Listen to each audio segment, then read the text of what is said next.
నమస్కారం NS news కి స్వాగతం నా పేరు ఉషా ముందుగా ముఖ్యాంశాలు టీడీపీ యువనేత పెందుర్తి అభిరామ్ ప్రతిపక్ష పార్టీ ప్రజా సమస్యలపై చర్చించేందుకు అసెంబ్లీకి వెళ్లకపోవడం దురదృష్టకరమని తెలుగుదేశం పార్టీ యువనేత మాజీ ఎమ్మెల్యే పెందుర్తి వెంకటేష్ తనయుడు పెందుర్తి అభిరామ్ అన్నారు. కోరుకొండలో తెలుగుదేశం పార్టీ కార్యాలయంలో శుక్రవారం ఆయన మాట్లాడారు. గత ప్రభుత్వ హయాంలో తెలుగుదేశం పార్టీకి తక్కువ మంది శాసనసభ సభ్యులు ఉన్నప్పటికీ పార్టీ అధినేత చంద్రబాబు ప్రతిపక్ష హోదాలో అసెంబ్లీకి వెళ్లారని గుర్తు చేశారు.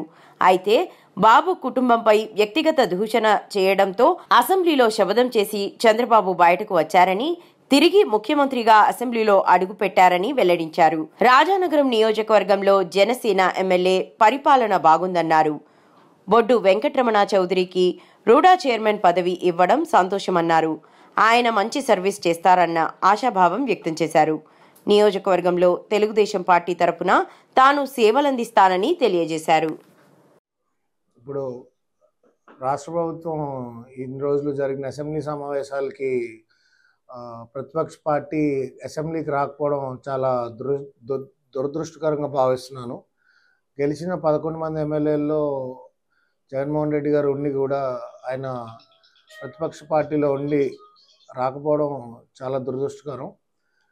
గతంలో మీరు గమనించినట్లయితే మన సంఖ్యాబలం చాలా తక్కువగా ఉన్నా మా నాయకుడు లోకేష్ గారు చెప్పినట్టు చంద్రబాబు నాయుడు గారు సింహంలా సింగిల్గా వెళ్ళి ఆ 20 మంది సభ్యులతో కూడా ఆయన పోరాటం చేసి ఎప్పుడైతే కుటుంబాన్ని ఆయనలో ఉద్దేశపూర్వకంగా దూషణకు దిగారో ఆ రోజు ఆయన మాట ఇచ్చి ఈ రోజుకి ఇన్ని సంవత్సరాల తర్వాత ఆయన సింహంలా మళ్ళీ గెలిచి కూటమి ప్రభుత్వం ఏర్పడ్డాక మనందరం కూడా కాలు ఎగరేసుకుని గౌరవంగా ఒక దుష్టశక్తి పరిపాలనని దూరం చేసి, అలాగే మన రాజానగరం నియోజకవర్గంలో మంచి పరిపాలన జరుగుతూ కూటమి ప్రభుత్వం ఏర్పడ్డాక జనసేన ఎమ్మెల్యే గారు కూడా చాలా అద్భుతంగా పరిపాలన కొనసాగిస్తూ, మీరు గమనించినట్లయితే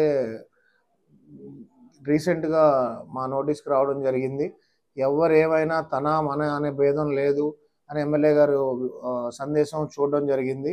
వంగల్పూడి ఇసుక రీచ్ ఏ కంపెనీకి అయితే ఇచ్చారో అది రద్దు చేయడం, అధికారులందరూ కూడా ప్రభుత్వం ఇది ప్రజల ప్రభుత్వం, ప్రజలు కంప్లైంట్ చేస్తే స్పందిస్తాం అనే ఉదాహరణకి ఎప్పుడైతే ఆ కంపెనీని రద్దు చేశారో మీరు గమనించినట్లయితే ప్రభుత్వం ఓన్లీ ప్రజలకు పనిచేస్తుంది, ప్రభుత్వం ఎవరికి పని చేయట్లేదు అనడానికి ఇదే నిదర్శనం.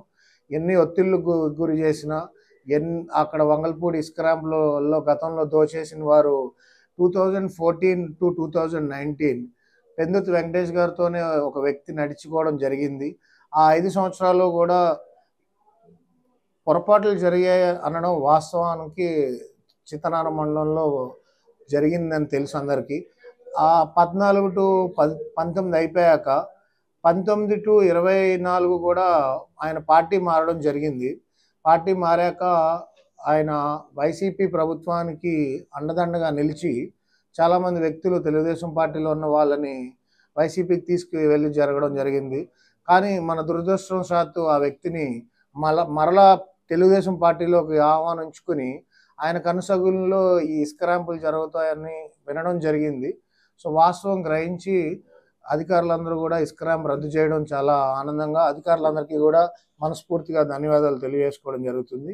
ఇదే విధంగా రాజానగరం నియోజకవర్గంలో ఎక్కడ ఇటువంటి సంఘటనలు జరిగినా పెందుర్తి అభిరామ్ కానీ పెందుర్తి వెంకటేష్ గారి కార్యకర్తలుగా తెలుగుదేశం పార్టీ అభిమానులంగా ప్రశ్నించే హక్కు ప్రతి ఒక్కరికి ఉందని భావిస్తున్నాను. ఇది ఇక్కడితో ఆగదు, ప్రజల కోసం పోరాటం కొనసాగుతూనే ఉంటుంది. అలాగే ఇందాక ఎయిర్పోర్ట్లో దిగి వస్తున్న సమయంలో మన రుడా చైర్మన్గా బాధ్యతలు స్వీకరించబోతున్నారని తెలిసింది. 24వ తారీఖు ప్రమాణ స్వీకారం అని కూడా విన్నాను.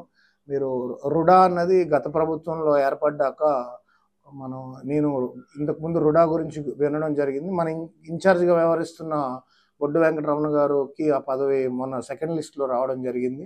ఇది అంతా నియోజకవర్గ ప్రజలందరూ కూడా చాలా ఆనందంగా ఉన్నారు.